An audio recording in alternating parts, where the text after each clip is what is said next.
ವಿದ್ಯಾರ್ಥಿಗಳೇ, ಮತ್ತೊಮ್ಮೆ ನಿಮಗೆ ಆನ್ಲೈನ್ ಕ್ಲಾಸ್ಗೆ ಸ್ವಾಗತ.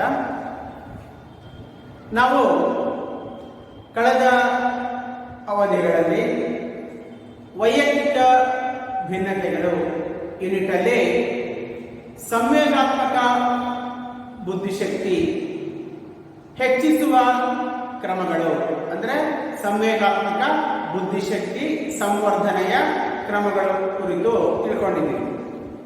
1997ರಲ್ಲಿ WHO ಗುರುತಿಸಿರ್ತಕ್ಕಂಥ 10 ಜೀವನ ಕೌಶಲ್ಯಗಳನ್ನು ಮಕ್ಕಳಲ್ಲಿ ಅಳವಡಿಸುವುದರ ಮುಖಾಂತರ ಅಥವಾ ವ್ಯಕ್ತಿಗಳ ನಾವು ಅವುಗಳನ್ನು ರೂಢಿಸಿಕೊಳ್ಳುವುದರ ಮುಖಾಂತರ ಸಂವೇಗಾತ್ಮಕ ಬುದ್ಧಿಶಕ್ತಿಯನ್ನ ಅಭಿವೃದ್ಧಿಪಡಿಸಿಕೊಳ್ಳೋದಕ್ಕೆ ಸಾಧ್ಯವಾಗುತ್ತೆ ಅಂತೇಳಿ ತಿಳ್ಕೊಂಡಿದ್ವಿ. ಸೊ ಈಗ ಇವತ್ತಿನ ಕ್ಲಾಸಲ್ಲಿ ಮುಂದುವರೆದಂತೆ ಸೃಜನಶೀಲತೆ ಬಗ್ಗೆ ನೋಡೋಣ. ಸೃಜನಶೀಲತೆ, ಕ್ರಿಯೇಟಿವಿಟಿ, ಸೃಜನಶೀಲತೆ, ಕ್ರಿಯೇಟಿವಿಟಿ.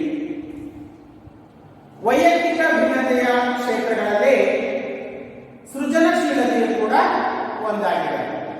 ಅಂದ್ರೆ ಸೃಜನಶೀಲತೆ ಎನ್ನುವಂತಹ ಒಂದು ಅಂಶಕ್ಕೆ ಸಂಬಂಧಿಸಿದಂತೆ ವ್ಯಕ್ತಿಗಳ ನಡುವೆ ವ್ಯತ್ಯಾಸ ಕಂಡುಬರುತ್ತದೆ. ಸೃಜನಶೀಲತೆಯ ಅಂತಕ್ಕಂಥದ್ದು ವ್ಯಕ್ತಿ ವ್ಯತ್ಯಾಸಕ್ಕೆ ಒಳಪಟ್ಟಿರುವಂತಹ ಒಂದು ಅಂಶವಾಗಿದೆ ಅಂತ ಹೇಳ್ಬೋದು. ಅಥವಾ ವೈಯಕ್ತಿಕ ಭಿನ್ನತೆಯ ಕ್ಷೇತ್ರಗಳಲ್ಲಿ ಸೃಜನಶೀಲತೆ ಕೂಡ ಒಂದಾಗಿದೆ ಅಂತ. ಸೊ ಇವತ್ತಿನ ಕ್ಲಾಸಲ್ಲಿ ನಾವು ಸೃಜನಶೀಲತೆಯ ಬಗ್ಗೆ ಇಷ್ಟೊಂದು ಮಾಹಿತಿಯನ್ನ ತಿಳ್ಕೊಳ್ಳೋಣ. ಮೊದಲನೇದಾಗಿ ಸೃಜನಶೀಲತೆಯ ಶಬ್ದೋತ್ಪತ್ತಿ ಬಗ್ಗೆ ನೋಡೋಣ. ನಂತರ ಸೃಜನಶೀಲತೆ ಎಂದರೇನು ಅಂತೇಳಿ ಅದರ ಅರ್ಥವನ್ನು ನೋಡೋಣ. ಮೂರನೇದಾಗಿ ಸೃಜನಶೀಲ ವ್ಯಕ್ತಿಗಳಲ್ಲಿ ಕಂಡುಬರ್ತಕ್ಕಂಥ ಲಕ್ಷಣಗಳು. ನಂತರ ನಾಲ್ಕನೇದಾಗಿ ಸೃಜನಶೀಲತೆಯ ಮೇಲೆ ಪ್ರಭಾವ ಬೀರುವ ಅಂಶಗಳು ಅಂತೇಳಿ ನೋಡೋಣ. ಶಬ್ದೋತ್ಪತ್ತಿಗಿಂತ ಮುಂಚೆ ಸೃಜನಶೀಲತೆ ಬಗ್ಗೆ ಸ್ವಲ್ಪ ಪರಿಚಯದ ಮಾಹಿತಿಯನ್ನು ನಿಮಗೆ ಕೊಡೋದಾದ್ರೆ, ನಮ್ಮಲ್ಲಿ ಹೇಗೆ ದೈಹಿಕ ಸಾಮರ್ಥ್ಯ ಅನ್ನೋದೊಂದಿರುತ್ತೆ, ಬುದ್ಧಿಶಕ್ತಿ ಅನ್ನೋದೊಂದಿರುತ್ತೆ, ನಮ್ಮದೇ ಆದಂತಹ ಆಸಕ್ತಿ, ಅಭಿರುಚಿ ಇವುಗಳು ಹೇಗಿರ್ತವೋ ಹಾಗೆಯೇ ಪ್ರತಿಯೊಬ್ಬ ವ್ಯಕ್ತಿಯಲ್ಲೂ ಕೂಡ ಕಂಡು ಬರುವಂತಹ ಒಂದು ಸಾಮಾನ್ಯ ಸಾಮರ್ಥ್ಯ ಯಾವುದು ಅಂತ ಹೇಳಿದ್ರೆ ಸೃಜನಶೀಲತೆ. ಪ್ರತಿಯೊಬ್ಬರಲ್ಲೂ ಕೂಡ ಸೃಜನಶೀಲತೆ ಇರುತ್ತೆ, ಆದರೆ ಏಕ ಪ್ರಕಾರವಾಗಿ ಇರುವುದಿಲ್ಲ. ಕೆಲವರು ತಮ್ಮಲ್ಲಿ ಇರತಕ್ಕಂಥ ಸೃಜನಶೀಲತೆಯನ್ನ ಪ್ರಕಟಪಡಿಸ್ತಾರೆ, ಅಂದ್ರೆ ಅಭಿವ್ಯಕ್ತಪಡಿಸ್ತಾರೆ. ಹಾಗಾಗಿ ಅವರು ಸೃಜನಶೀಲರು ಅಂತೇಳಿ ಎಲ್ಲರಿಗೂ ಗೊತ್ತಾಗುತ್ತೆ. ಉದಾಹರಣೆ, ಚಿತ್ರ ಬಿಡಿಸ್ತಕ್ಕಂಥ ವ್ಯಕ್ತಿಗಳು, ವಿಜ್ಞಾನಿಗಳು, ಸಾಹಿತಿಗಳು ಬರವಣಿಗೆಯ ಮುಖಾಂತರ, ಕಲಾವಿದರು ಅಭಿನಯದ ಮುಖಾಂತರ, ಇನ್ನು ಭಾಷಣಕಾರರು ತಮ್ಮ ಮಾತಿನ ಚಾತುರ್ಯದ ಮುಖಾಂತರ ತಮ್ಮಲ್ಲಿ ಇರತಕ್ಕಂಥ ಸೃಜನಶೀಲತೆಯನ್ನ ಪ್ರಕಟಪಡಿಸ್ತಾರೆ. ಹಾಗಾಗಿ ಅವರು ಸೃಜನಶೀಲರು ಅಂತೇಳಿ ಎಲ್ಲರಿಗೂ ಗೊತ್ತಾಗ್ತದೆ.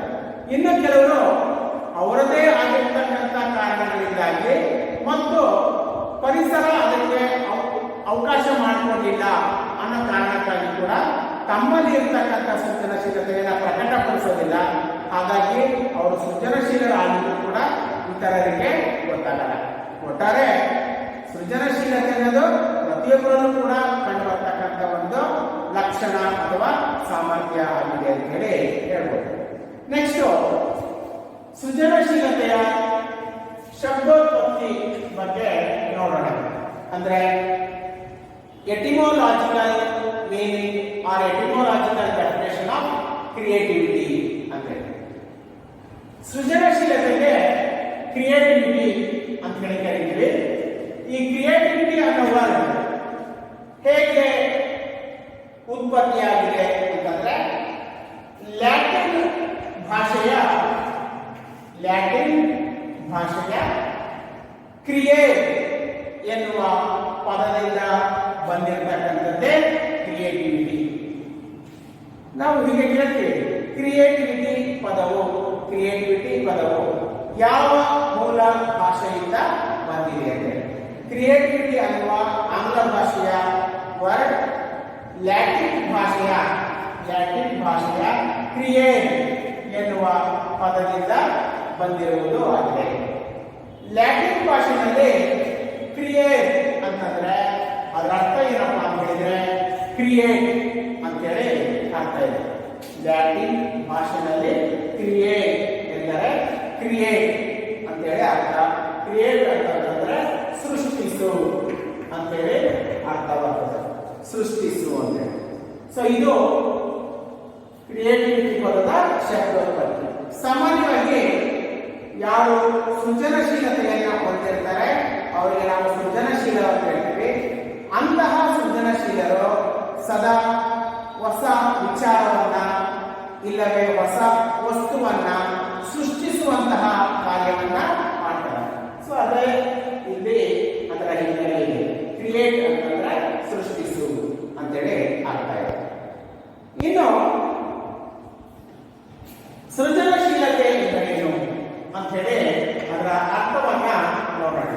ಸೃಜನಶೀಲತೆ ಎಂದರೇನು ಅಂತ ಇಲ್ಲಿ ಸಾಮಾನ್ಯ ಅರ್ಥದಲ್ಲಿ ಅಥವಾ ಹೀಗೆ ಜನರಲ್ ಆಗಿ ಸೃಜನಶೀಲತೆ ಎಂದರೇನು ಅಂತ ಹೇಳೋದಾದ್ರೆ, ಸೃಜನಶೀಲತೆ ಎನ್ನುವುದು ಎಲ್ಲರಲ್ಲಿಯೂ ಕಂಡು ಬರಬಹುದಾದ ಅಥವಾ ಸೃಜನಶೀಲತೆ ಎನ್ನುವುದು ಎಲ್ಲರಲ್ಲಿಯೂ ಇರಬಹುದಾದ ಒಂದು ಸಾಮಾನ್ಯ ಸಾಮರ್ಥ್ಯ. ಇದು ವೈಯಕ್ತಿಕವಾದುದು ಅಂತ ಹೇಳ್ತೀವಿ. ಅಂದ್ರೆ ಸೃಜನಶೀಲತೆ ಅನ್ನೋದು ಪ್ರತಿಯೊಬ್ಬರಲ್ಲೂ ಕಂಡುಬರುತ್ತೆ. ಇದು ವೈಯಕ್ತಿಕವಾದದ್ದು ಅಂದ್ರೆ ವ್ಯಕ್ತಿ ವ್ಯತ್ಯಾಸಕ್ಕೆ ಒಳಪಟ್ಟಿದೆ ಅಂತ ಹೇಳಿ ಹೇಳ್ತೀವಿ. ಸೊ ಹಾಗಾಗಿ ಅದರ ಫಸ್ಟ್ ಡೆಫಿನೇಷನ್ ಸಾಮಾನ್ಯ ಅರ್ಥದಲ್ಲಿ ತಿಳ್ಕೊಳ್ಳೋದಾದ್ರೆ ಸೃಜನಶೀಲತೆ ಎಂದರೆ ಏನು ಅಂತ ಹೇಳಿ, ಸೃಜನಶೀಲತೆ ಎನ್ನುವುದು ಎಲ್ಲರಲ್ಲಿಯೂ ಇರಬಹುದಾದ ಸಾಮಾನ್ಯ ಸಾಮರ್ಥ್ಯ. ಇದು ವೈಯಕ್ತಿಕವಾದುದು. ಹಾಗೆ ಪ್ರತಿಯೊಬ್ಬ ಆರೋಗ್ಯವಂತ ವ್ಯಕ್ತಿ ವಿವಿಧ ಮಟ್ಟಗಳಲ್ಲಿ ಸೃಜನಶೀಲತೆಯನ್ನ ತೋರುತ್ತಾನೆ ಅಂತೇಳಿ ಹೇಳ್ತೀವಿ. ಇನ್ನು ಎರಡನೇ ಡೆಫಿನೇಷನ್ಗೆ ಹೋಗೋಣ.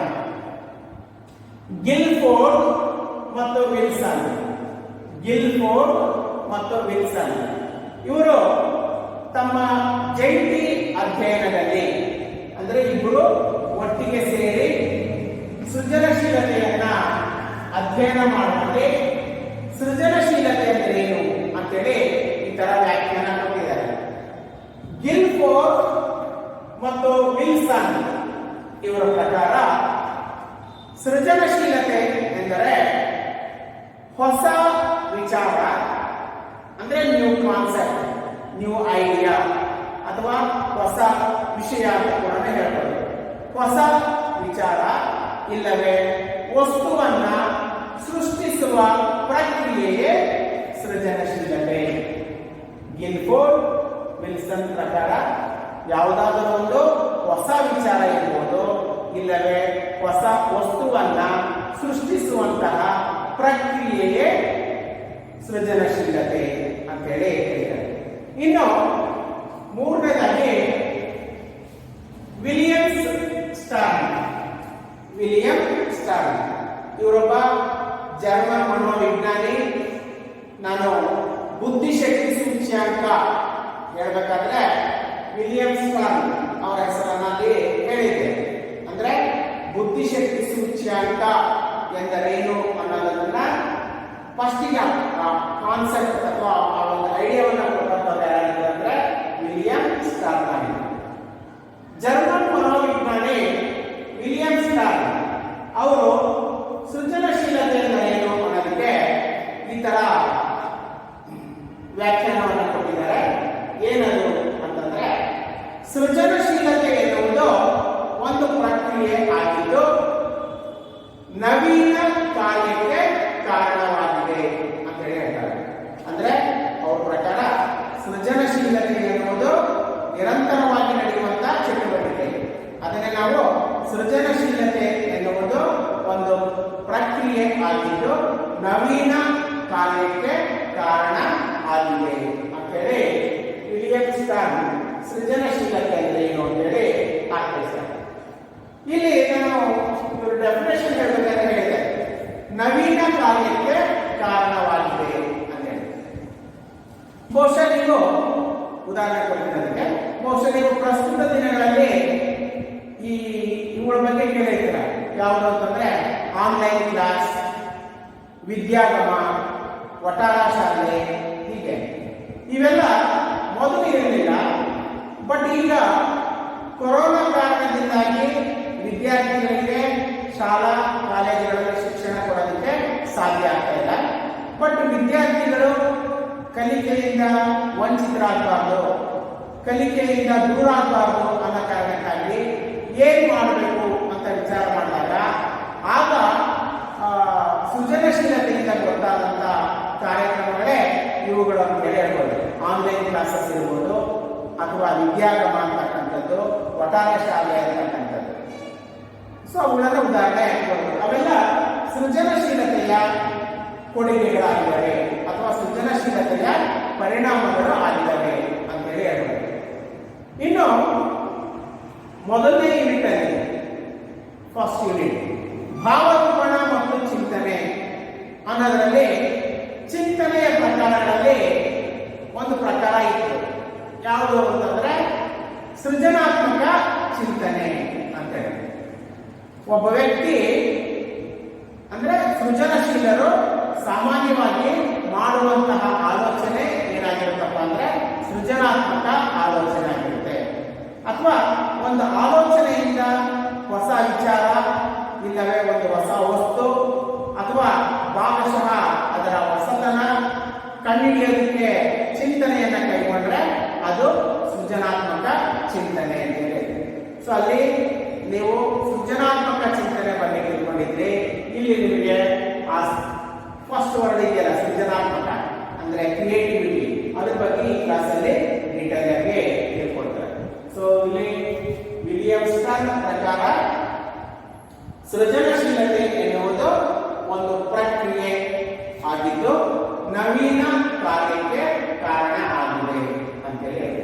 ಸೊ ಇದು ಅದರ ಶಬ್ದೋತ್ಪತ್ತಿ ಮತ್ತು ಅದರ ಅರ್ಥ. ಇನ್ನು ಮೂರನೇದಾಗಿ ಸೃಜನಶೀಲ ವ್ಯಕ್ತಿಗಳ ಲಕ್ಷಣಗಳು, ಕ್ಯಾರೆಕ್ಟರಿಸ್ಟಿಕ್ಸ್ ಆಫ್ ಕ್ರಿಯೇಟಿವ್ ಇಂಡಿವಿಜುವಲ್ ಅಥವಾ characteristics of A creative child ಅಂತ ಕೂಡ ಹೇಳ್ತಾರೆ. ಸಾಮಾನ್ಯವಾಗಿ ಯಾರಲ್ಲಿ ಸೃಜನಶೀಲತೆ ಇರುತ್ತೆ ಅವರನ್ನು ನಾವು ಸೃಜನಶೀಲರು ಅಂತ ಹೇಳಿ ಅವರಲ್ಲಿ ಕೆಲವೊಂದು ವಿಶೇಷ ಲಕ್ಷಣಗಳು ಕಂಡುಬರ್ತವೆ. ಆ ವಿಶೇಷ ಲಕ್ಷಣಗಳು ಇತರೆ ಸಾಮಾನ್ಯ ವ್ಯಕ್ತಿಗಳಲ್ಲಿ ಕಂಡುಬರೋದಿಲ್ಲ. ಹಾಗಾಗಿ ಇವರು ಏನಾಗ್ತಾರಪ್ಪ ಅಂತಂದ್ರೆ ಸೃಜನಶೀಲರು ಅಂತೇಳಿ ಗುರುತಿಸಲ್ಪಡ್ತಾರೆ. ಅವುಗಳನ್ನೇ ನಾವು ಏನಂತ ಕರಿತೀವಿ ಅಂತಂದ್ರೆ ಸೃಜನಶೀಲ ವ್ಯಕ್ತಿಗಳ ಲಕ್ಷಣಗಳು. ನಿಮ್ಮ ಯೂನಿಟ್ನ ಲಾಸ್ಟ್ ಒಂದು ಪ್ರಶ್ನೆ ಈ ತರ ಇದೆ, ಸೃಜನಶೀಲ ಮಗುವಿನ ಲಕ್ಷಣಗಳು ಅಂತೇಳಿ. ಸೊ ಎಲ್ಲ ಒಂದೇ, ಸೃಜನಶೀಲ ವ್ಯಕ್ತಿಗಳ ಲಕ್ಷಣಗಳು, ಸೃಜನಶೀಲ ಮಗುವಿನ ಲಕ್ಷಣಗಳು ಅಂತೇಳಿ. ಅಥವಾ ಅದನ್ನು ಹೀಗೆ ಅರ್ಥ ಮಾಡಿಕೊಂಡ್ರೆ ಸೃಜನಶೀಲರಲ್ಲಿ ಕಂಡು ಬರುವಂತಹ ಲಕ್ಷಣಗಳು ಅಂತೇಳಿ, ಕ್ಯಾರೆಕ್ಟರಿಸ್ಟಿಕ್ಸ್ ಆಫ್ ಕ್ರಿಯೇಟಿವ್ ಪರ್ಸನ್ ಅಂತೇಳಿ. ಸೃಜನಶೀಲದಲ್ಲಿ ಅನೇಕ ಲಕ್ಷಣಗಳು ಕಂಡು ಬರ್ತವೆ. ಇಲ್ಲಿ ಪ್ರಮುಖವಾದಂತಹ ಕೆಲವುಗಳನ್ನ ನೋಡೋಣ. ನಾನಿಲ್ಲಿ ಅವರ ಕೆಲವು ಲಕ್ಷಣಗಳನ್ನು ಹೇಳಿದ ಮೇಲೆ ನೀವು ಕೂಡ ಸ್ವತಃ ಸ್ವಯಂ ಮೌಲ್ಯಮಾಪನ ಮಾಡಬೇಕು. ಏನಾದ್ರು ಅಂತಂದ್ರೆ ಈ ಲಕ್ಷಣಗಳು ನಮ್ಮಲ್ಲಿ ಕಂಡು ಬರ್ತಾವ ಅಂತ ಹೇಳಿ. ಇನ್ ಕೇಸ್ ಇಲ್ಲಿ ಕಂಡು ಬರ್ತಕ್ಕಂಥ ಲಕ್ಷಣಗಳು ನಿಮ್ಮಲ್ಲಿ ಕಂಡು ಬಂದರೂ ಕೂಡ ನಿಸ್ಸಂಶಯವಾಗಿ ನೀವು ಕೂಡ ಏನಾಗಿರ್ತೀರಪ್ಪ ಅಂತಂದ್ರೆ ಸೃಜನಶೀಲ ವ್ಯಕ್ತಿಗಳು ಆಗಿರ್ತೀರ. ಹಾಗಾದ್ರೆ ಸೃಜನಶೀಲ ವ್ಯಕ್ತಿಗಳಲ್ಲಿ ಕಂಡುಬರ್ತಕ್ಕಂಥ ಲಕ್ಷಣಗಳು, ಕ್ಯಾರೆಕ್ಟರಿಸ್ಟಿಕ್ಸ್ ಅಥವಾ ಗುಣ ವಿಶೇಷತೆಗಳು ಯಾವುವು ಅಂತ ನೋಡೋದಾದ್ರೆ ಅದಕ್ಕಿಂತ ಮುಂಚೆ ಅದನ್ನು ಇತರ ಕೂಡ ಅರ್ಥ ಮಾಡ್ಕೊಳ್ಳೋಣ. ಈ ಒಂದು ಲಕ್ಷಣಗಳು ಯಾರಲ್ಲಿ ಕಂಡು ಬರ್ತವೋ, ಯಾವ ವ್ಯಕ್ತಿಯಲ್ಲಿ ಕಂಡು ಬರ್ತವೋ ಅವರು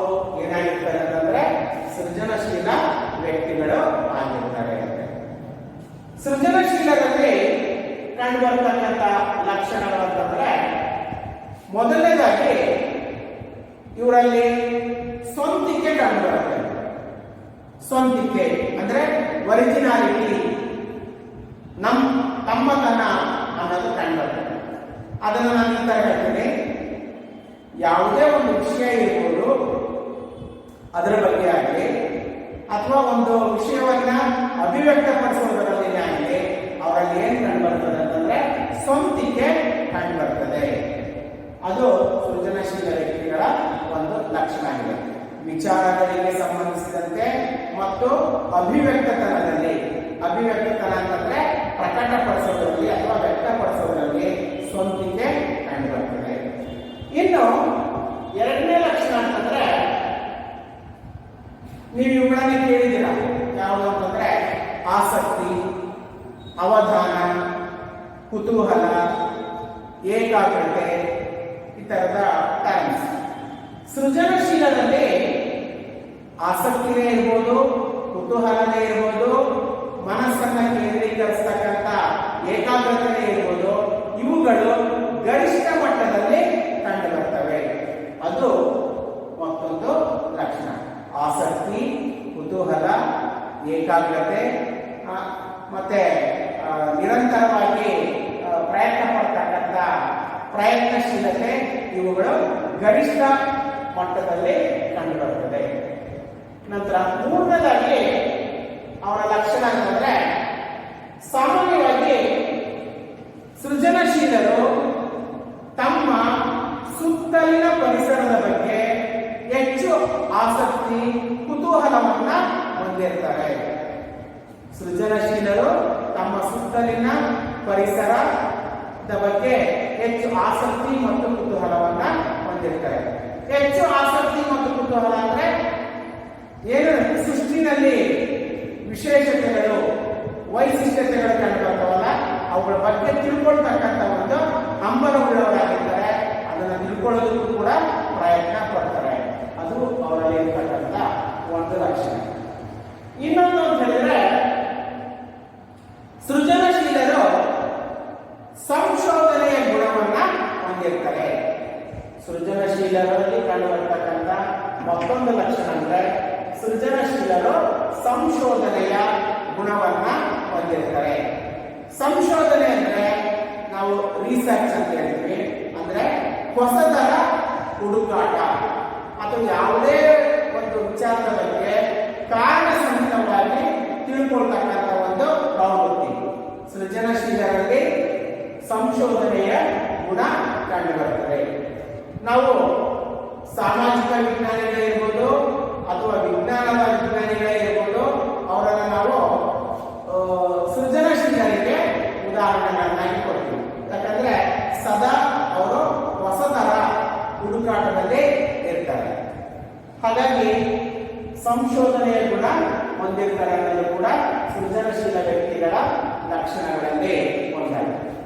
ನೆಕ್ಸ್ಟ್ ಮತ್ತೊಂದು ಅಂತಂದ್ರೆ ಐದನೇದಾಗಿ ಸೃಜನಶೀಲ ವ್ಯಕ್ತಿಗಳಲ್ಲಿ ಕಂಡುಬರ್ತಕ್ಕಂಥ ಬಹಳ ಅಪರೂಪದ ಒಂದು ಲಕ್ಷಣ ಅಂತಂದ್ರೆ ಕಂಪೇರ್ ಟು ಅದರ್ಸ್, ಅವರಲ್ಲಿ ಕಂಡುಬರ್ತಕ್ಕಂಥ ಒಂದು ಅಪರೂಪದ ಅಥವಾ ವಿಶೇಷದ ಲಕ್ಷಣ ಅಂದ್ರೆ ಸೃಜನಶೀಲ ವ್ಯಕ್ತಿಗಳು ಮಹತ್ವಾಕಾಂಕ್ಷೆಯ ವ್ಯಕ್ತಿಗಳಾಗಿರುತ್ತಾರೆ.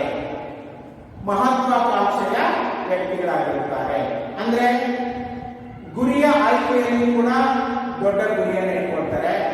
ಯಾವುದನ್ನಾದ್ರೂ ಸಾಧಿಸೋದ್ರಲ್ಲೂ ಕೂಡ ಹೆಚ್ಚಿನದನ್ನ ಸಾಧಿಸಬೇಕು ಅಂತೇಳಿ ವಿಚಾರ ಹೊಂದಿದಂತವರಾಗಿರ್ತಾರೆ. ಅವರು ಸಣ್ಣದರ ಬಗ್ಗೆ ಸಂಕುಚಿತವಾಗಿ ಆಲೋಚನೆ ಮಾಡ್ತಕ್ಕಂಥದ್ದಲ್ಲ. ಅವರ ಒಂದು ಗುರಿ ಇರ್ಬೋದು, ಯೋಜನೆ ಇರ್ಬೋದು, ಅಥವಾ ಸಾಧಿಸಬೇಕಾದಂಥ ಅಂಶನೇ ಇರ್ಬೋದು, ಅದನ್ನ ಅವರು ದೊಡ್ಡ ಮಟ್ಟದಲ್ಲಿ ನಿರ್ಧರಿಸಿಕೊಳ್ತಾರೆ. ಹಾಗಾಗಿ ಅವರನ್ನು ನಾವು ಸೃಜನಶೀಲ ವ್ಯಕ್ತಿಗಳು ಮಹತ್ವಾಕಾಂಕ್ಷೆಯ ಅಂದ್ರೆ ಹೆಚ್ಚಿನದನ್ನು ಸಾಧಿಸಬೇಕು ಎನ್ನುವಂತಹ ಒಂದು ವ್ಯಕ್ತಿಗಳು ಆಗಿರ್ತಾರೆ.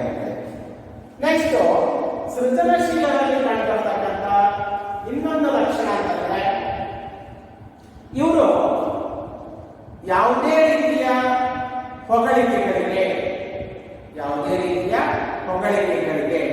ತೆಗಳಿಕೆಗಳಿಗೆ ಅಷ್ಟು ಮಹತ್ವವನ್ನ ಕೊಡೋದಿಲ್ಲ. ಮನುಷ್ಯನಲ್ಲಿ ಒಂದು ಸಹಜ ಗುಣ ಇರುತ್ತೆ. ಏನಾದಂತಂದ್ರೆ ನಮ್ಮನ್ನು ಯಾರಾದ್ರೂ ಹೊಗಳಿದ್ರೆ ನಾವು ಹೆಮ್ಮೆ ಪಡ್ತೀವಿ, ಹಿಗ್ಗುತ್ತೀವಿ. ನಮ್ಮನ್ನ ಯಾರಾದರೂ ಮೂದಲಿಸಿದ್ರೆ ಅಂದ್ರೆ ನಿಂದನೆ ಮಾಡಿದ್ರೆ ನಾವೇನಾಗ್ತೀವಪ್ಪ ಅಂದ್ರೆ ಕುಗ್ಗಿ ಹೋಗ್ತೀವಿ ಅಥವಾ ಅವ್ರ ಬಗ್ಗೆ ಒಂದು ರೀತಿ ಮನಸ್ಸಿನಲ್ಲಿ ಬೇಜಾರು ಮಾಡ್ತೀವಿ.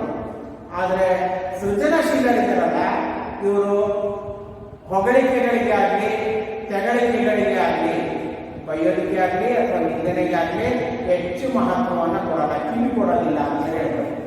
ಹಾಗಾದ್ರೆ ಇವ್ರು ಯಾವುದಕ್ಕೆ ರೆಸ್ಪಾನ್ಸ್ ಮಾಡ್ತಾರೆ, ಯಾವುದರ ಬಗ್ಗೆ ಸಂವೇದನೆಯನ್ನ ಹೊಂದಿರ್ತಾರೆ ಅಂತ ಹೇಳಿದ್ರೆ, ಸೃಜನಶೀಲರು ಹೊಗಳಿಕೆ ಮತ್ತು ತೆಗಳಿಕೆಗಳಿಗಿಂತ ತಮ್ಮ ಆತ್ಮತೃಪ್ತಿಗೆ ಹೆಚ್ಚು ಮಹತ್ವವನ್ನ ಕೊಡ್ತಾರೆ. ಆತ್ಮತೃಪ್ತಿಗೆ, ಸೆಲ್ಫ್ ಸ್ಯಾಟಿಸ್ಫ್ಯಾಕ್ಷನ್ ಅಂತ ಹೇಳ್ತೀವಿ, ಅದಕ್ಕೆ ಹೆಚ್ಚಿನ ಮಹತ್ವವನ್ನ ಕೊಡ್ತಾರೆ. ಅಂದ್ರೆ ಇವರು ಇನ್ನೊಬ್ಬರ ಸಲುವಾಗಿ ಅಥವಾ ಇನ್ನೊಬ್ಬರು ಒಂದು ವರ್ಕ್ ಕೊಟ್ಟಿದ್ದಾರೆ ಅನ್ನೋ ಸಲುವಾಗಿ ಅಥವಾ ಅವರು ಆದೇಶ ಮಾಡಿದ್ದಾರೆ, ಮಾಡಲಿಲ್ಲಪ್ಪ ಅಂತಂದ್ರೆ ಸಮಸ್ಯೆ ಆಗ್ತದೇನೋ ಅಂತೇಳಿ ಈ ತರ ಮತ್ತೊಬ್ಬರ ಸಲುವಾಗಿ ಹೊಗಳಿಕೆಯನ್ನ ಪಡೆಯಬೇಕು ಅನ್ನೋ ಕಾರಣಕ್ಕಾಗಿ ಆಗಲಿ ಅಥವಾ ಬೈಗಳಿಂದ ಶಿಕ್ಷೆಯಿಂದ ತಪ್ಪಿಸ್ಕೋಬೇಕು ಅನ್ನೋ ಕಾರಣಕ್ಕಾಗಿ ಅವರು ಕ್ರಿಯಾಶೀಲರಾಗಿರೋದಿಲ್ಲ. ತಮ್ಮ ಸ್ವಂತ ಖುಷಿಗೋಸ್ಕರ ಅವರು ಚಟುವಟಿಕೆಯಲ್ಲಿ ಪಾಲ್ಗೊಳ್ತಕ್ಕಂಥದ್ದನ್ನ ನಾವು ಕಾಣ್ತೀವಿ. ಅದನ್ನೇ ಆ ಥರದ್ದು ಒಂದು ಲಕ್ಷಣ ಇರಬಹುದು. ಹೊಗಳಿಕೆ ತೆಗಳಿಕೆಗಳಿಗೆ ಮಹತ್ವ ಕೊಡೋದಿಲ್ಲ, ತಮ್ಮ ಒಂದು ಸ್ವಯಂ ತೃಪ್ತಿಗಾಗಿ ಮಹತ್ವ ಕೊಡ್ತಕ್ಕಂಥದ್ದನ್ನ ನಾವು ಮಾಡ್ತೀವಿ. ನೆಕ್ಸ್ಟ್ ಮತ್ತೊಂದು ಅಂತಂದ್ರೆ ಸೃಜನಶೀಲರಲ್ಲಿ ಕಂಡುಬರ್ತಕ್ಕಂಥ ಮತ್ತೊಂದು ಲಕ್ಷಣ ಅಂದ್ರೆ ಯಾವುದೇ ಸಮಸ್ಯೆಗಳಿಗೆ ಪರಿಹಾರ ಕಂಡುಹಿಡಿಯುವಲ್ಲಿ ಅವರು ಮತ್ತೊಬ್ಬರನ್ನ ಅವಲಂಬನೆ ಹೊಂದಿರಲಿಲ್ಲ. ನಾನೇ ಪ್ರಯತ್ನ ಪಡ್ತೀನಿ, ನಾನೇ ಸಮಸ್ಯೆಗೆ ಪರಿಹಾರವನ್ನ ಕಂಡುಕೊಡ್ತೀನಿ ಅಂತೇಳಿ ಸ್ವತಃ ಪ್ರಯತ್ನವಾದಿಗಳಾಗಿ ಸಮಸ್ಯೆಗೆ ಪರಿಹಾರ ಕಂಡುಹಿಡಿತಕ್ಕಂಥದ್ದನ್ನ ನಾವು ಕಾಣ್ತೀವಿ. ಅದನ್ನ ಈ ತರ ಹೇಳ್ಬೋದು, ಸಮಸ್ಯೆಗೆ ಪರಿಹಾರ ಕಂಡುಹಿಡಿಯುವಲ್ಲಿ ಸ್ವಂತಿಕೆ ಕಂಡುಬರುತ್ತದೆ ಅಂತೇಳಿ. ಅದು ಸಹ ಸೃಜನಶೀಲರ ಒಂದು ಲಕ್ಷಣ ಆಗಿದೆ. ಮತ್ತೊಂದು ಅಂತಂದ್ರೆ ಒಳನೋಟ. ಒಳನೋಟ ಅಂತಂದ್ರೆ ಇದಕ್ಕೆ ಇನ್ಸೈಟ್ ಅಂತ ಹೇಳಿ ಹೇಳ್ತಾರೆ. ಕಲಿಕೆಯ ವಿಧಗಳಲ್ಲಿ ಟೈಪ್ಸ್ ಆಫ್ ಲರ್ನಿಂಗ್ ಅಂತ ನಾವು ಹೇಳ್ತೀವಿ. ಕಲಿಕೆಯ ವಿಧಗಳಲ್ಲಿ ಇನ್ಸೈಟ್ ಲರ್ನಿಂಗ್ ಅಂತಕ್ಕಂಥದ್ದು ಕೂಡ ಒಂದಾಗಿದೆ. ಬಹುಶಃ ಶೈಕ್ಷಣಿಕ ಮನೋವಿಜ್ಞಾನ ನೀವು ಅಧ್ಯಯನ ಮಾಡಕ್ಕೆ ಹೋದ್ರೆ ಅದರಲ್ಲಿ ಒಳನೋಟ ಕಲಿಕೆ ಅಂತೇಳಿ ಬರ್ತದೆ. ಅಲ್ಲಿ ಒಬ್ಬ ಮನೋವಿಜ್ಞಾನಿ ಒಂದು ಚಿಂಪಾಂಜಿಯ ಮೇಲೆ ಪ್ರಯೋಗ ಮಾಡಿ ಚಿಂಪಾಂಜಿಯಲ್ಲಿ ಕಲಿಕೆ ಹೇಗೆ ಆಗಿದೆ ಅಂತೇಳಿ ಕಂಡಿದ್ದಾರೆ. ಅಲ್ಲಿ ಒಳನೋಟ ಕಲಿಕೆ ಆಗ್ತದೆ. ಒಳನೋಟ ಅಂತಂದ್ರೆ ನಾವು ಸಾಮಾನ್ಯವಾಗಿ ಯಾವುದಾದ್ರೂ ಒಂದು ಸಮಸ್ಯೆ ಎದುರಾದಾಗ ಆ ಸಮಸ್ಯೆಯಿಂದ ಹೊರಬರೋದಕ್ಕೆ ಅಥವಾ ಸಮಸ್ಯೆಯನ್ನ ಬಿಡಿಸಲಿಕ್ಕೆ ಅನೇಕ ರೀತಿಯಲ್ಲಿ ಪ್ರಯತ್ನ ಪಡ್ತೀವಿ, ಕಾರ್ಯೋನ್ಮುಖರಾಗ್ತೀವಿ. ಎಷ್ಟು ಪ್ರಯತ್ನ ಪಟ್ಟರೂ ಸಮಸ್ಯೆಗೆ ಪರಿಹಾರ ಸಿಕ್ಕದಿಲ್ಲ.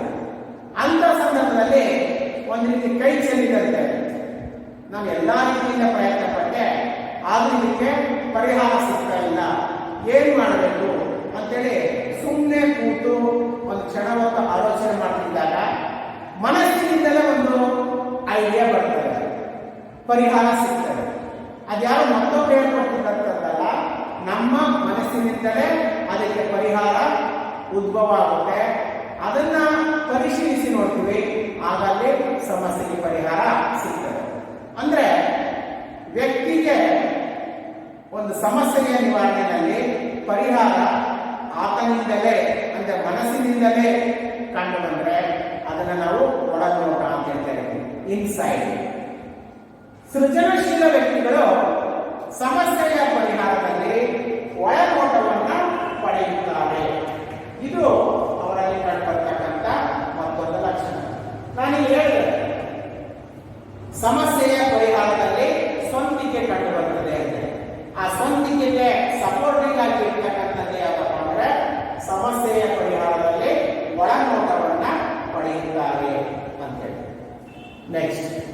ಮತ್ತೊಂದು ಅಂತ ಹೇಳಿದ್ರೆ ಸೃಜನಶೀಲ ವ್ಯಕ್ತಿಗಳಲ್ಲಿ ಕಂಡುಬರ್ತಕ್ಕಂಥ ಮತ್ತೊಂದು ಲಕ್ಷಣ ಅಂತಂದ್ರೆ ಇವರು ತಮ್ಮ ನಂಬಿಕೆಗಳು ಮತ್ತು ಮೌಲ್ಯಗಳಲ್ಲಿ ದೃಢ ವಿಶ್ವಾಸವನ್ನ ಹೊಂದಿರುತ್ತಾರೆ. ಸೃಜನಶೀಲರು ತಮ್ಮ ನಂಬಿಕೆಗಳು ಮತ್ತು ಮೌಲ್ಯಗಳಲ್ಲಿ ದೃಢ ವಿಶ್ವಾಸವನ್ನ ಹೊಂದಿರುತ್ತಾರೆ. ಅದರ ಅರ್ಥ ಯಾರಾದರೂ ಬಂದು ಅವರಿಗೆ ಮಾರ್ಗದರ್ಶನ ಮಾಡೋದಕ್ಕೆ ಹೋದಾಗ, ಸಲಹೆ ಕೊಡೋದಕ್ಕೆ ಹೋದಾಗ, ಮಾರ್ಗದರ್ಶಕರ ಸಲಹೆಗಳಿರ್ಬೋದು ಅಥವಾ ಅವರು ಕೊಟ್ಟಂತ ಕೆಲವೊಂದು ರೆಮಿಡೀಸ್, ಪರಿಹಾರ ಕ್ರಮಗಳೇ ಇರ್ಬೋದು, ಅವುಗಳನ್ನು ಸೃಜನಶೀಲರು ತಕ್ಷಣ ಒಂದೇ ಹಂತದಲ್ಲಿ ಒಪ್ಕೊಳ್ಳೋದಕ್ಕೆ ಹೋಗೋದಿಲ್ಲ. ಯಾಕಂದ್ರೆ ಅವ್ರಿಗೆ ಕೆಲವು ವಿಷಯಗಳ ಬಗ್ಗೆ ಒಂದು ನಂಬಿಕೆ ಇರ್ತದೆ, ಬದ್ಧತೆ ಇರ್ತದೆ. ಮತ್ತೊಬ್ಬರು ಕೊಟ್ಟಂತಹ ಸಲಹೆ ಸೂಚನೆಗಳನ್ನ ಅವು ಎಷ್ಟು ಮಟ್ಟಿಗೆ ಸರಿ ಇದೆ ಅಂತೇಳಿ ಪರಿಶೀಲನೆಗೆ ಒಳಪಡಿಸಿ ಅವುಗಳನ್ನ ಬಳಸ್ಕೊಳ್ಳೋದಕ್ಕಿಂತ ಮುಂಚೆ ನನ್ನಿಂದ ಏನಾದರೂ ಸಾಧ್ಯನಾ ಅಂತೇಳಿ ಈ ತರ ವಿಚಾರ ಮಾಡ್ತಾರೆ. ಅದೇನು ತೋರಿಸುತ್ತೆ ಅಂದ್ರೆ ಸೃಜನಶೀಲ ವ್ಯಕ್ತಿಗಳು ತಮ್ಮ ನಂಬಿಕೆಗಳು ಮತ್ತು ಮೌಲ್ಯಗಳಲ್ಲಿ ದೃಢ ವಿಶ್ವಾಸವನ್ನ ಹೊಂದಿರುತ್ತಾರೆ ಅಂತೇಳಿ ಹೇಳ್ಬೋದು. ನೆಕ್ಸ್ಟ್, ಸೃಜನಶೀಲರಲ್ಲಿ ಕಂಡುಬರ್ತಕ್ಕಂಥ ಮತ್ತೊಂದು ಲಕ್ಷಣ ಅಂತಂದ್ರೆ ಯಾವುದೇ ಒಂದು ಚಟುವಟಿಕೆ ಇರ್ಬೋದು, ಸಂಶೋಧನೆ ಇರ್ಬೋದು, ಅಥವಾ ಸಮಸ್ಯೆಗೆ ಪರಿಹಾರ ಕಂಡುಹಿಡಿತಕ್ಕಂಥದ್ದೇ ಇರ್ಬೋದು, ಅದರಲ್ಲಿ ಅವರು ಒಂದು ಸಾರಿ ಇನ್ವಾಲ್ವ್ ಆದರು ಅಂದ್ರೆ ತಮ್ಮನ್ನ ತೊಡಗಿಸ್ಕೊಂಡ್ರು ಅಂತಂದ್ರೆ ಸಂಪೂರ್ಣವಾಗಿ ಆ ಕೆಲಸ ಮುಗಿಯೋವರೆಗೆ ಅಥವಾ ಸಮಸ್ಯೆಗೆ ಪರಿಹಾರ ಸಿಗುವವರೆಗೂ ಕೂಡ ನಿರಂತರವಾಗಿ ಪ್ರಯತ್ನ ಮಾಡುವಂತಹ ಛಲದವರು ಯಾರಾಗಿರ್ತಾರೆ ಅಂತಂದ್ರೆ ಸೃಜನಶೀಲರು ಆಗಿರ್ತಾರೆ. ಸೊ ಇವೆಲ್ಲ ಸೃಜನಶೀಲ ವ್ಯಕ್ತಿಗಳಲ್ಲಿ ಕಂಡುಬರ್ತಕ್ಕಂಥ ಗುಣ ವಿಶೇಷತೆಗಳಾಗಿವೆ. ಆ ಗುಣ ವಿಶೇಷತೆಗಳಿಗೆ ನಾವೇನಂತ ಕರಿತೀವಪ್ಪ ಅಂತಂದ್ರೆ ಸೃಜನಶೀಲರ ಲಕ್ಷಣಗಳು ಅಂತೇಳಿ. ನೆಕ್ಸ್ಟ್, ಒಂದು ಮಗು ಅಥವಾ ಒಬ್ಬ ವ್ಯಕ್ತಿ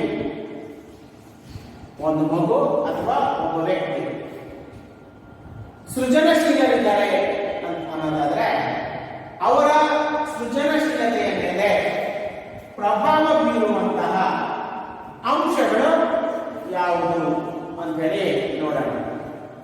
ಸೃಜನಶೀಲತೆಯ ಮೇಲೆ ಪ್ರಭಾವ ಬೀರುವ ಅಂಶಗಳು, ಫ್ಯಾಕ್ಟರ್ಸ್ ಫೆಲಿಸಿಟೇಟಿಂಗ್ ಪರ್ಸನಾಲಿಟಿ ಅಂತೇಳಿ ಸರಿ. ಫ್ಯಾಕ್ಟರ್ಸ್ ಫೆಲಿಸಿಟೇಟಿಂಗ್ ಕ್ರಿಯೇಟಿವಿಟಿ, ಪರ್ಸನಾಲಿಟಿ ಅಲ್ಲ, ಕ್ರಿಯೇಟಿವಿಟಿ ಅಂದರೆ ಸೃಜನಶೀಲತೆಯ ಮೇಲೆ ಪ್ರಭಾವ ಬೀರುವ ಅಂಶಗಳು ಅಂತೇಳಿ. ಒಂದು ಮಗು ಅಥವಾ ಒಬ್ಬ ವ್ಯಕ್ತಿ ಸೃಜನಶೀಲರು ಆಗಿದ್ರು ಅಂತಂದ್ರೆ ಅವರ ಸೃಜನಶೀಲತೆಯ ಮೇಲೆ ಹಲವು ಅಂಶಗಳು ಪ್ರಭಾವ ಬೀರ್ತವೆ. ಕೆಲವು ಅಂಶಗಳು ಅವರಲ್ಲಿರ್ತಕ್ಕಂಥ ಸೃಜನಶೀಲತೆಯನ್ನ ಹೆಚ್ಚೋದಕ್ಕೆ ಕಾರಣವಾದರೆ, ಇನ್ನು ಕೆಲವೊಂದು ಅಂಶಗಳು ಅವರಲ್ಲಿರ್ತಕ್ಕಂಥ ಸೃಜನಶೀಲತೆ ಅಭಿವ್ಯಕ್ತಗೊಳ್ಳದಂತೆ ಅಥವಾ ಅವರ ಸೃಜನಶೀಲತೆಗೆ ಅಡ್ಡಿಯನ್ನು ಮಾಡುವಂತೆ ಕೂಡ ಇರ್ತವೆ. ಸೊ ಅವುಗಳನ್ನು ನಾವು ಸಕಾರಾತ್ಮಕವಾಗಿ ಪ್ರಭಾವ ಬೀರುವ ಅಂಶಗಳು, ಮತ್ತೊಂದು ನಕಾರಾತ್ಮಕವಾಗಿ ಪ್ರಭಾವ ಬೀರುವ ಅಂಶಗಳು ಅಂತ ಕೂಡ ವರ್ಗೀಕರಣ ಮಾಡಬಹುದು. ಇಲ್ಲಿ ನಾವು ಸೃಜನಶೀಲತೆಯ ಮೇಲೆ ಪ್ರಭಾವ ಬೀರುವ ಅಂಶಗಳು ಅಂತಂದ್ರೆ ಒಂದು ಮಗು ಅಥವಾ ಒಬ್ಬ ವ್ಯಕ್ತಿನಲ್ಲಿ ಕ್ರಿಯೇಟಿವಿಟಿ ಅನ್ನೋದು ಇದೆ ಅಂತ ಇಟ್ಕೊಂಡ್ರೆ ಆ ಕ್ರಿಯೇಟಿವಿಟಿಯ ಮೇಲೆ ಯಾವೆಲ್ಲ ಅಂಶಗಳು ಪ್ರಭಾವ ಬೀರ್ತವೆ ಅನ್ನೋದನ್ನು ನೋಡಿ. ಹಲವು ಅಂಶಗಳು ಸೃಜನಶೀಲತೆಯ ಮೇಲೆ ಪ್ರಭಾವ ಬೀರ್ತವೆ. ಅವುಗಳನ್ನ ಈ ತರ 3 ರೀತಿಯಲ್ಲಿ ಗುರುತಿಸಲಾಗಿದೆ. ಮೊದಲನೇದು ಅಂತ ಹೇಳಿದ್ರೆ ಜ್ಞಾನಾತ್ಮಕ ಅಂಶಗಳು. ಇದಕ್ಕೆ ಕಾಗ್ನಿಟಿವ್ ಫ್ಯಾಕ್ಟರ್ಸ್ ಅಂತೇಳಿ ಹೇಳ್ತಾರೆ. ವ್ಯಕ್ತಿತ್ವದ ಅಂಶಗಳು, ಪರ್ಸನಾಲಿಟಿ ಫ್ಯಾಕ್ಟರ್ಸ್ ಅಂತೇಳಿ. ಮತ್ತೊಂದು ಪರಿಸರದ ಅಂಶಗಳು, ಎನ್ವಿರಾನ್ಮೆಂಟಲ್ ಫ್ಯಾಕ್ಟರ್ಸ್ ಅಂತೇಳಿ. ಸೃಜನಶೀಲತೆಯ ಮೇಲೆ ಪ್ರಭಾವ ಬೀರುವ ಅಂಶಗಳನ್ನ ಈ ರೀತಿಯಾಗಿ ಮೂರು ರೀತಿಯಲ್ಲಿ ಗುರುತಿಸಲಾಗಿದೆ. ಅವು ಹೇಗೆ ಪ್ರಭಾವ ಬೀರ್ತವೆ ಅವರ ಬಗ್ಗೆ ವಿವರಣೆ ಮಾಡೋಣ. ಮೊದಲನೇದಾಗಿ ಇದಕ್ಕೆ ಹೋಗೋದಾದ್ರೆ ಯಾವುದು ಪರಿಸರದ ಅಂಶಗಳು ಅಂತ ನೋಡೋದಾದ್ರೆ ಎನ್ವಿರಾನ್ಮೆಂಟಲ್ ಫ್ಯಾಕ್ಟರ್ಸ್ ಅಂತ ಹೇಳಿ ನಿಮಗೆ ಫಸ್ಟ್ ಇಯರ್ ಪಿಯುಸಿನಲ್ಲಿ ಇದರ ಬಗ್ಗೆ ಒಂದು ಯೂನಿಟ್ ಇತ್ತು, ನೆನಪಾಗ್ತಾ ಇದೆಯಾ? ಪರಿಸರ ಶಿಕ್ಷಣ ಅಂತೇಳಿ. ಅಲ್ಲಿ ನಾವು ಪರಿಸರ ಅಂದ್ರೆ ಏನು ಅಂತೇಳಿ ತಿಳ್ಕೊಂಡಿದ್ವಿ. ನಮ್ಮ ಸುತ್ತಮುತ್ತಲಿನ ಗೋಚರ, ಅಗೋಚರ, ಜೈವಿಕ, ಅಜೈವಿಕ ಅಂಶಗಳ ಒಟ್ಟು ಮೊತ್ತವೇ ಪರಿಸರ ಅಂತೇಳಿ ತಿಳ್ಕೊಂಡಿದ್ವಿ. ಅಥವಾ ಇನ್ನೊಂದು ಡೆಫಿನೇಷನ್ ಹೇಳೋದಾದ್ರೆ ವ್ಯಕ್ತಿಯ ಆನುವಂಶೀಯತೆಯನ್ನ ಹೊರತುಪಡಿಸಿ ಅವನೇನು ಹುಟ್ಟಿನಿಂದಲೇ ಸಹಜ ಗುಣ ವಿಶೇಷತೆಗಳನ್ನ ಪಡ್ಕೊಂಡು ಬಂದಿರ್ತಾರಲ್ಲ ಅದಕ್ಕೆ ನಾವು ಆನುವಂಶೀಯತೆ ಅಂತ ಹೇಳ್ತೀವಿ. ವ್ಯಕ್ತಿಯ ಆನುವಂಶೀಯತೆಯನ್ನ ಹೊರತುಪಡಿಸಿ ಆತನ ಮೇಲೆ ಪ್ರಭಾವ ಬೀರುವಂತಹ ಎಲ್ಲ ಬಾಹ್ಯ ಅಂಶಗಳೇ ಪರಿಸರ ಅಂತೇಳಿ ತಿಳ್ಕೊಂಡಿದ್ದೀವಿ. ಸೊ ಇದು ಪರಿಸರದ ಅಂಶಗಳು ಅಂತಂದ್ರೆ ಇದರಲ್ಲಿ ನಾವು ಮುಖ್ಯವಾಗಿ ಗುರುತಿಸಬಹುದಾದಂಥವುಗಳಂದ್ರೆ ಶಾಲೆ ಇರ್ಬೋದು, ಕಾಲೇಜ್ ಇರ್ಬೋದು, ಕುಟುಂಬ ಇರ್ಬೋದು, ಅಂದ್ರೆ ಮನೆಯ ಪರಿಸರ. ಮತ್ತೊಂದು ಸಮುದಾಯ, ಸಮಾಜ, ಅವೆಲ್ಲವುಗಳು ಪರಿಸರದ ಅಂಶಗಳು ಆಗ್ತವೆ. ಪರಿಸರದಲ್ಲಿನ ಅಂಶಗಳನ್ನ ನಾವು ಈ ರೀತಿಯಾಗಿ ಗುರುತಿಸ್ತೀವಿ. ಸೃಜನಶೀಲತೆಯನ್ನ ಪೋಷಿಸುವ, ಸೃಜನಶೀಲತೆಯನ್ನ ಹೆಚ್ಚು ಮಾಡುವ ಅಥವಾ ಸೃಜನಶೀಲತೆಗೆ ಅಡ್ಡಿಯನ್ನುಂಟು ಮಾಡುವ ಅಂಶಗಳು ಅಂತೇಳಿ ಇವುಗಳನ್ನ ಗುರುತಿಸ್ತೀವಿ. ಅಂದ್ರೆ ನಾವು ಇರುವಂತಹ ಪರಿಸರ ಅಂದ್ರೆ ಸೃಜನಶೀಲ ವ್ಯಕ್ತಿ ಇರುವಂತಹ ಪರಿಸರ, ಆ ಪರಿಸರ ವ್ಯಕ್ತಿಯ ಮೇಲೆ ಸಕಾರಾತ್ಮಕವಾಗಿ ಧನಾತ್ಮಕವಾಗಿ ಪ್ರಭಾವ ಬೀರಿದರೆ ಆಗ ಸೃಜನಶೀಲತೆ ಹೆಚ್ಚಾಗ್ತದೆ, ಸೃಜನಶೀಲತೆ ಪ್ರಕಟಗೊಳ್ಳೋದಕ್ಕೆ ಅವಕಾಶ ಸಿಗ್ತದೆ. ಅಥವಾ ಒಬ್ಬ ವ್ಯಕ್ತಿ ಧೈರ್ಯದಿಂದ ತನ್ನಲ್ಲಿರ್ತಕ್ಕಂಥ ಸೃಜನಶೀಲತೆಯನ್ನ ಅಭಿವ್ಯಕ್ತಪಡಿಸೋದಕ್ಕೆ ಸಾಧ್ಯ ಆಗ್ತದೆ. ಬಟ್ ಸೃಜನಶೀಲ ವ್ಯಕ್ತಿ ಇರ್ತಕ್ಕಂಥ ಪರಿಸರ ನಕಾರಾತ್ಮಕವಾಗಿ ಪ್ರಭಾವ ಬೀರಿದರೆ ಅಂದ್ರೆ ಆ ಮಗುವನ್ನ ಬೈತಕ್ಕಂಥದ್ದು, ದಂಡನೆ ಮಾಡ್ತಕ್ಕಂಥದ್ದು, ಹೆಚ್ಚು ಖರ್ಚು ಮಾಡ್ತಾರೆ, ಏನೇನೋ ಕೆಲಸ ಮಾಡೋದಕ್ಕೆ ಹೋಗಿ ಹೆಚ್ಚು ಖರ್ಚು ಮಾಡ್ತಾರೆ, ಮುಕ್ತ ವಾತಾವರಣ, ಮುಕ್ತ ಪರಿಸರ ಕೊಡದೇ ಇರ್ತಕ್ಕಂಥದ್ದು, ಇಂಥ ಪರಿಸರ ಇದ್ದಾಗ ಏನಾಗುತ್ತೆ ಅಂತಂದ್ರೆ ಸೃಜನಶೀಲತೆಯನ್ನ ಹೊಂದಿದಂತ ಮಗು ಏನಾಗುತ್ತಪ್ಪ ಅಂದ್ರೆ ತನ್ನಲ್ಲಿ ಆ ಸಾಮರ್ಥ್ಯ ಇದ್ರು ಅಂದ್ರೆ ತಾನು ಸೃಜನಶೀಲ ಮಗುವಾಗಿದ್ದು ಕೂಡ ಅದನ್ನ ವ್ಯಕ್ತಪಡಿಸೋದಕ್ಕೂ ಹೋಗೋದಿಲ್ಲ. ಅಂದ್ರೆ ಭಯ ಇರ್ಬೋದು, ಅಂಜಿಕೆ ಇರ್ಬೋದು, ಇತ್ಯಾದಿ ಕಾರಣಗಳಿಂದಾಗಿ ಸೃಜನಶೀಲತೆ ಪ್ರಕಟಪಡಿಸೋದಕ್ಕೆ ಸಾಧ್ಯ ಆಗುತ್ತೆ. ಹಾಗಾಗಿ ಪರಿಸರದ ಅಂಶಗಳು ಸೃಜನಶೀಲತೆಯ ಮೇಲೆ ಪ್ರಭಾವ ಬೀರ್ತಕ್ಕಂಥ ಅಂಶಗಳಲ್ಲಿ ಒಂದಾಗಿದೆ. ಇನ್ನು ವ್ಯಕ್ತಿತ್ವದ ಅಂಶಗಳು ಅಂದ್ರೆ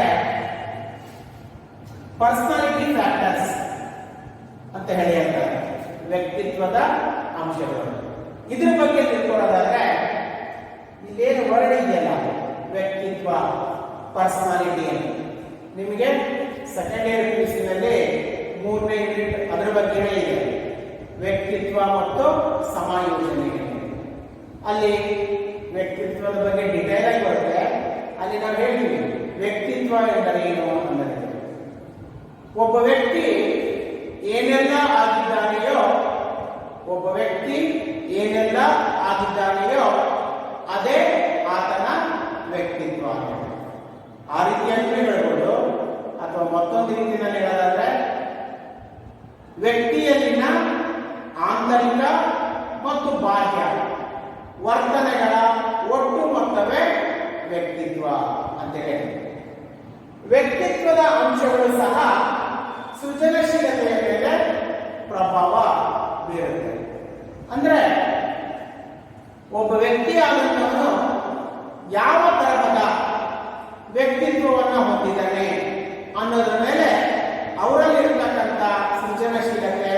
ಹೆಚ್ಚಾಗ್ತಕ್ಕಂಥದ್ದು ಕಡಿಮೆ ಅಂತಲ್ಲ, ಆ ಇರ್ತಕ್ಕಂಥ ಸೃಜನಶೀಲತೆ ಕೂಡ ನಾವು ಪ್ರಕಟಗೊಳ್ಳದೆ ಇರ್ತಕ್ಕಂಥದ್ದು ಕೂಡ ನಾವು ಕಾಣ್ತೀವಿ.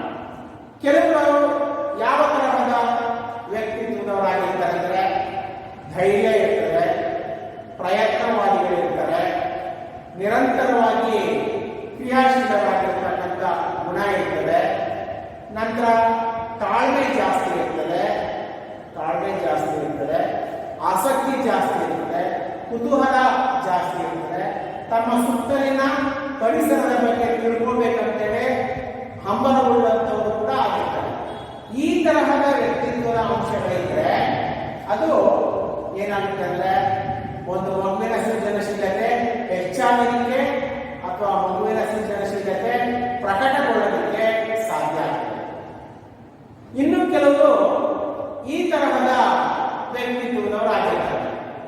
ಯಾವ ತರಹದವರು ಅಂದ್ರೆ ಆಶಾಭಂಗಕ್ಕೆ ಒಳಗಾಗ್ತಕ್ಕಂಥವ್ರು, ಮಾನಸಿಕ ಖಿನ್ನತೆಗೆ ಪದೇ ಪದೇ ಒಳಗಾಗ್ತಕ್ಕಂಥವ್ರು, ಆರೋಗ್ಯ ಸರಿ ಇಲ್ಲದೆ ಇರ್ತಕ್ಕಂಥದ್ದು, ಭಯ ಇರ್ತಕ್ಕಂಥವ್ರು, ಅಂಜಿಕೆ ಅಥವಾ ಒಂದು ರೀತಿ ನಾಚಿಕೆ ಸ್ವಭಾವದವರು, ಈ ತರದವರೇನಾದರೂ ಅವರಲ್ಲಿ ಇದ್ದಿದ್ದೇ ಆದರೆ ಅದು ಅವರಲ್ಲಿರ್ತಕ್ಕಂಥ ಸೃಜನಶೀಲತೆ ಪ್ರಕಟಗೊಳ್ಳೋದಕ್ಕೂ ಅವಕಾಶ ಆಗೋದಿಲ್ಲ. ಸಿಕ್ಕಂತಹ ಅವಕಾಶಗಳನ್ನು ಕೂಡ ಬಳಕೆ ಮಾಡ್ಕೊಳ್ಳೋದಕ್ಕೆ ಅವರು ಮುಂದೆ ಬರೋದಿಲ್ಲ.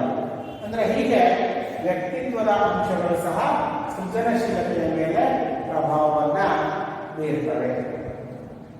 ಇನ್ನು ಮೊದಲನೇದಾಗಿರ್ತಕ್ಕಂಥ ಜ್ಞಾನಾತ್ಮಕ ಅಂಶಗಳಿಗೆ ಬಂದ್ರೆ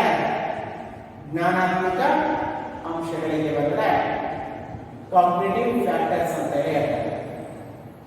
ಜ್ಞಾನಾತ್ಮಕ ಅಂಶಗಳು ಅಂತಂದ್ರೆ ವ್ಯಕ್ತಿಯಲ್ಲಿನ ಜ್ಞಾನಕ್ಕೆ, ಜ್ಞಾನ ಅಂದ್ರೆ ಅರಿವು ಅಥವಾ ತಿಳುವಳಿಕೆ, ವ್ಯಕ್ತಿಯಲ್ಲಿನ ಜ್ಞಾನ ಅಥವಾ ತಿಳುವಳಿಕೆಗೆ ಸಂಬಂಧಪಟ್ಟಂತ ಅಂಶಗಳನ್ನೇ ಜ್ಞಾನಾತ್ಮಕ ಅಂಶಗಳು.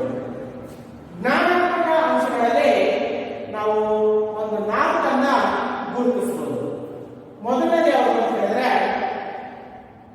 ನಿರಂತರತೆ, ಇದಕ್ಕೆ ಫ್ಲೂಯೆನ್ಸಿ ಅಂತ ಕರೀತೀವಿ. ಎರಡನೇದು ಸ್ವಂತಿಕೆ, ಅಂದ್ರೆ ಇದಕ್ಕೆ ಒರಿಜಿನಾಲಿಟಿ ಅಂತ ಹೇಳ್ಬೋದು. ಮೂರನೇದಾಗಿ ನಮ್ಯತೆ ಅಂತಂದ್ರೆ ಫ್ಲೆಕ್ಸಿಬಿಲಿಟಿ ಅಂತ ಹೇಳ್ತೀವಿ.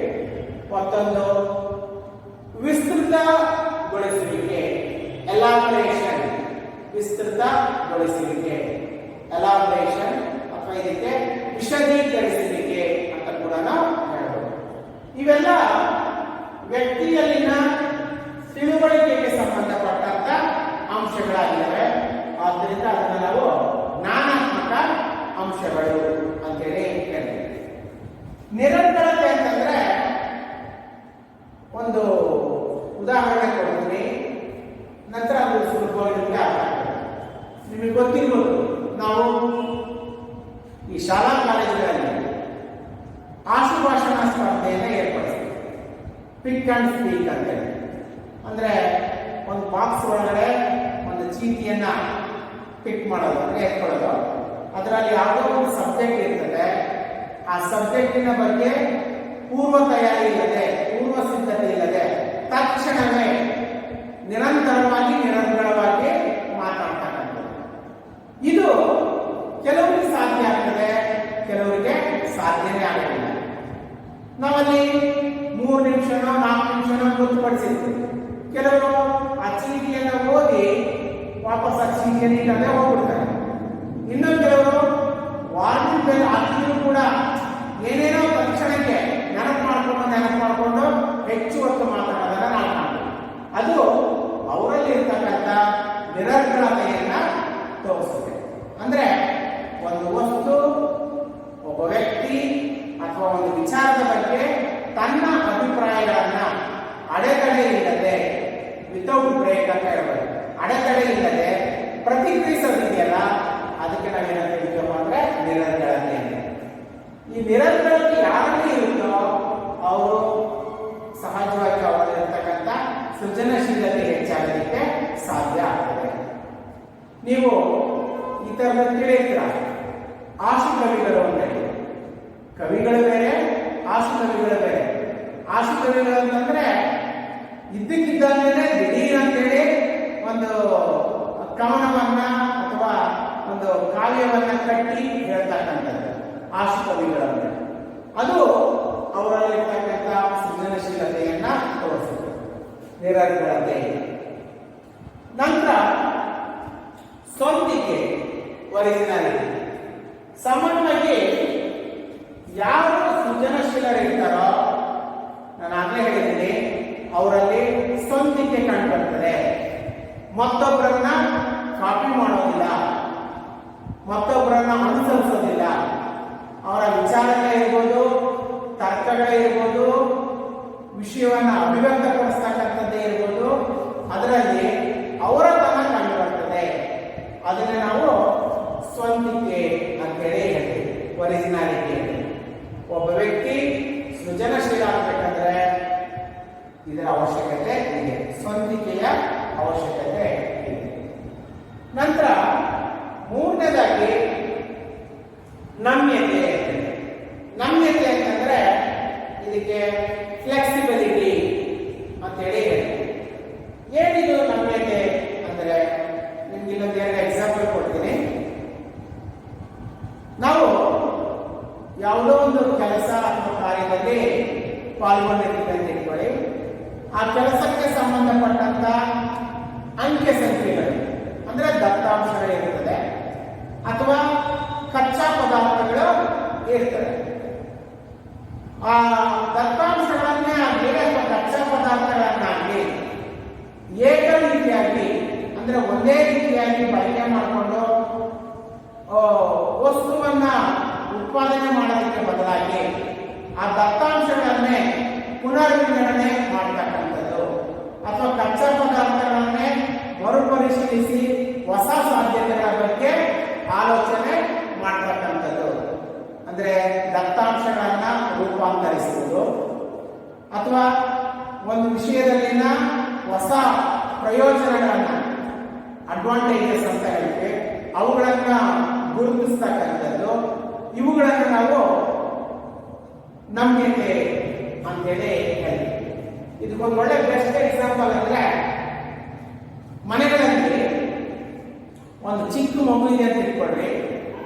ಆ ಮಗುವಿಗೆ ನಾವು ಕೆಲವೊಂದು ಆಟಿಕೆಗಳನ್ನ, ಆಟದ ಸಾಮಾನುಗಳನ್ನ ತಂದುಕೊಟ್ಟಿದ್ರೆ ಆ ಆಟದ ಸಾಮಾನುಗಳನ್ನ ಬಳಕೆ ಮಾಡಿ ಆ ಮಗು ಯಾವಾಗಲೂ ಒಂದೇ ತರ ಆಲೋಚನೆ ಮಾಡೋದಿಲ್ಲ. ಒಂದ್ಸರಿ ಆ ಆಟಿಕೆಗಳನ್ನ ಬಳಕೆ ಮಾಡಿ ಬಿಲ್ಡಿಂಗ್ ರೀತಿ ಕಟ್ಟೋದಕ್ಕೆ ಹೋಗುತ್ತೆ, ಮತ್ತೊಂದ್ಸರಿ ಅವುಗಳನ್ನ ಒಂದರಿಂದ ಒಂದು ಕೋಣಿಸುವ ರೀತಿಯಲ್ಲಿ ಪ್ರಯತ್ನ ಪಡುತ್ತೆ, ಇನ್ನೊಂದು ಸಂದರ್ಭದಲ್ಲಿ ಅವುಗಳನ್ನ ಬೇರೆ ಬೇರೆ ಗುಂಪುಗಳನ್ನಾಗಿ ಮಾಡ್ತಕ್ಕಂಥದ್ದನ್ನ ನಾವು ಮಾಡ್ತೀವಿ. ಅದೇನ್ ತೋರಿಸುತ್ತೆ ಅಂತಂದ್ರೆ ನಮ್ಯತೆ ಅಂತೇಳಿ.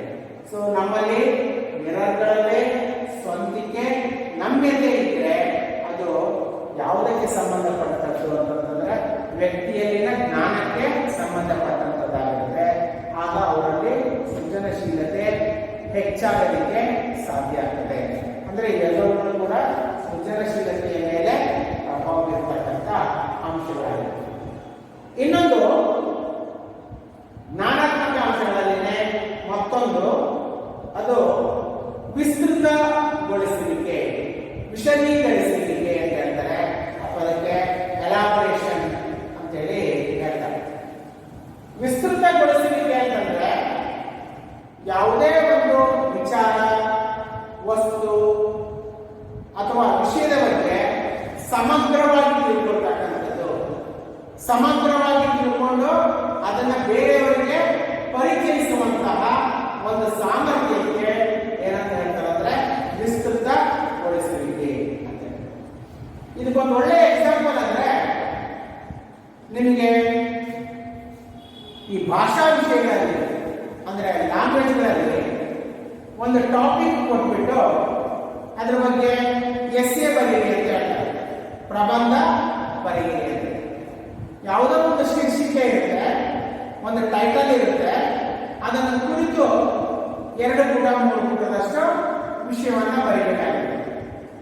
ಯಾರು ಹೆಚ್ಚು ತಿಳ್ಕೊಂಡಿರ್ತಾರೆ ಅಥವಾ ಹೆಚ್ಚು ಆಲೋಚನೆ ಮಾಡಬಲ್ಲರು ವಿಷಯ ವಸ್ತುವನ್ನ ಬೇರೆ ಬೇರೆ ಆಂಗಲ್, ಬೇರೆ ಬೇರೆ ದೃಷ್ಟಿಕೋನಗಳಿಂದ ನೋಡೋದಕ್ಕೆ ಸಾಧ್ಯತೆ ಇದೆಯೋ ಅಂಥವ್ರು ಮಾತ್ರ ಆ ವಿಷಯವನ್ನು ಕುರಿತು ಹೆಚ್ಚು ಹೆಚ್ಚು ಬರೆಯಲಿಕ್ಕೆ ಸಾಧ್ಯ ಇದೆ. ಇನ್ನು ಕೆಲವರು 2 ಪುಟದಷ್ಟು ಅದರ ಬಗ್ಗೆ ಬರೆಯಿರಿ ಅಂತ ಪ್ರಬಂಧ ಕೇಳಿದ್ರೆ ಅವ್ರಿಗೊಂದು ಅರ್ಧ ಪುಟ ಬರೆಯಷ್ಟಿರ್ತೇನೆ ಅವ್ರ ತಲೆ ಖಾಲಿ ಆಗಿರ್ತಕ್ಕಂಥದ್ದನ್ನು ನಾವು ಕಾಣ್ತೀವಿ. ಅಂದ್ರೆ ಅವರ ಆಲೋಚನೆ ಅಲ್ಲಿಗೆ ನಿಂತು ಹೋಗ್ಬಿಡುತ್ತೆ. ಅವರ ಆಲೋಚನೆ ಅಲ್ಲಿಗೆ ನಿಂತು ಹೋಗುತ್ತೆ ಅಂತಂದ್ರೆ ಅವರಲ್ಲಿ ಸೃಜನಶೀಲತೆ ಪ್ರಮಾಣ ಕಡಿಮೆ ಇದೆ ಅಂತೇಳಿ ಅರ್ಥ ಮಾಡುತ್ತೆ. ಸೊ ವಿಶದೀಕರಿಸಲಿಕ್ಕೆ ಅಂದ್ರೆ ಯಾವುದೇ ಒಂದು ವಸ್ತು, ವಿಷಯ ಅಥವಾ ವಿಚಾರದ ಬಗ್ಗೆ ಹೆಚ್ಚಿನ ಮಾಹಿತಿಯನ್ನು ಸಂಗ್ರಹಿಸತಕ್ಕಂಥದ್ದು, ಹೆಚ್ಚು ಹೆಚ್ಚು ತಿಳ್ಕೊಂಡು ಅದನ್ನ ಇತರರಿಗೆ ಅಂದರೆ ಪ್ರಪಂಚಕ್ಕೆ ಅದರ ಬಗ್ಗೆ ಪರಿಚಯಿಸಿ ಕೊಡ್ತಕ್ಕಂಥ ಒಂದು ಸಾಮರ್ಥ್ಯವೇ ವಿಶದೀಕರಿಸಲಿಕ್ಕೆ. ಸೊ ಇದು ಸೃಜನಶೀಲತೆಯ ಬಗ್ಗೆ ಮಾಹಿತಿ ಆಗಿದೆ. ಮೊದಲನೇದಾಗಿ ಸೃಜನಶೀಲತೆಯ ಶಬ್ದೋತ್ಪತ್ತಿ ಅಂದ್ರೆ ಕ್ರಿಯೇಟಿವಿಟಿ ಅನ್ನೋ ವರ್ಡ್ ಯಾವ ಭಾಷೆಯ ಯಾವ ಪದದಿಂದ ಬಂದಿದೆ ಅಂತ ಹೇಳಿ.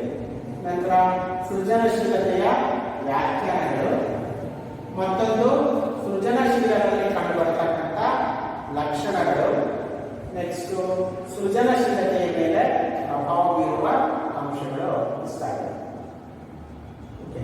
ಇನ್ನು ನಿಮಗೆ ಪರೀಕ್ಷಾ ದೃಷ್ಟಿಯಿಂದ ಹೇಳೋದಾದ್ರೆ ಒಂದು ಹಂತಕ್ಕೆ ನಾವು ಈ ತರ ಪ್ರಶ್ನೆಗಳನ್ನು ಕೇಳ್ತೀವಿ. ಕ್ರಿಯೇಟಿವಿಟಿ ಇದು ಯಾವ ಭಾಷೆಯ ಯಾವ ಪದದಿಂದ ಬಂದಿದೆ ಅಂತೇಳಿ, ಅಥವಾ ಸೃಜನಶೀಲತೆ ಎಂದರೇನು ವ್ಯಾಖ್ಯಾನ ಬರೆಯಿರಿ ಅಂತ ಕೇಳ್ಬೋದು. ಇನ್ನು 5 ಹಂತಕ್ಕಾದ್ರೆ ಸೃಜನಶೀಲ ಮಗುವಿನಲ್ಲಿ ಕಂಡುಬರತಕ್ಕಂಥ ಲಕ್ಷಣಗಳು ಯಾವುವು, ಅಥವಾ ಸೃಜನಶೀಲರಲ್ಲಿ ಕಂಡುಬರುವಂತಹ ಲಕ್ಷಣಗಳನ್ನು ಬರೆಯಿರಿ ಅಂತೇಳಿ. ಮತ್ತೊಂದು 5 ಹಂತಕ್ಕೆ ಅಂತಂದ್ರೆ ಒಬ್ಬ ವ್ಯಕ್ತಿ ಅಥವಾ ಒಂದು ಮಗುವಿನ ಸೃಜನಶೀಲತೆಯ ಮೇಲೆ ಪ್ರಭಾವ ಬೀರುವ ಅಂಶಗಳನ್ನ ಕುರಿತು ಬರೆಯಿರಿ. ಸೊ 5 ಅಂಕದ ತರ ಇದಿಷ್ಟು ಸೃಜನಶೀಲತೆ. ಇನ್ನು ಇದರ ಮುಂದುವರೆದ ಭಾಗವಾಗಿ ಇನ್ನೊಂದು ಇದ್ರ ಬಗ್ಗೆ ತಿಳ್ಕೊಳ್ತಕ್ಕಂಥದ್ದಿದೆ. ಅದ್ಯಾವುದು ಅಂತ ಹೇಳಿದ್ರೆ ಸೃಜನಶೀಲತೆಯನ್ನ ಪೋಷಿಸುವ ಅಂಶಗಳು ಅಂತೇಳಿ. ಸೃಜನಶೀಲತೆಯನ್ನ ಪೋಷಿಸುವ ಅಂದ್ರೆ ಬೆಳೆಸುವ, ಅಭಿವೃದ್ಧಿಪಡಿಸುವ ಅಂಶಗಳು ಅಂತೇಳಿ. ಮೆಜರ್ಸ್ ಟು ಫೋಸ್ಟರ್ ಕ್ರಿಯೇಟಿವಿಟಿ ಅಂತೇಳಿ ಹೇಳ್ತಾರೆ. ಅಂದ್ರೆ ಒಂದು ಮಗುವಿನಲ್ಲಿರ್ತಕ್ಕಂಥ ಸೃಜನಶೀಲತೆಯನ್ನ ಕಾಪಾಡೋದು ಹೇಗೆ, ಪೋಷಿಸೋದು ಹೇಗೆ, ಹೆಚ್ಚು ಮಾಡೋದು ಹೇಗೆ, ಅಭಿವೃದ್ಧಿಪಡಿಸುವುದು ಹೇಗೆ, ಅದನ್ನ ನೆಕ್ಸ್ಟ್ ಕ್ಲಾಸಲ್ಲಿ ನೋಡೋಣ. ಓಕೆ ವಿದ್ಯಾರ್ಥಿಗಳೇ, ನಾನು ಕಳಿಸಿದಂಥ ವಿಡಿಯೋದ ಬಗ್ಗೆ ಏನಾದರೂ ಡೌಟ್ಸ್ ಬಂದರೆ ಫೋನ್ ಮಾಡಿ ಕೇಳಿ, ಅಥವಾ ಕಾಮೆಂಟ್ ಮಾಡೋದ್ರ ಮುಖಾಂತರನಾದರೂ ನೀವು ನನ್ನ ಜೊತೆಗೆ ಇಂಟ್ರಾಕ್ಷನ್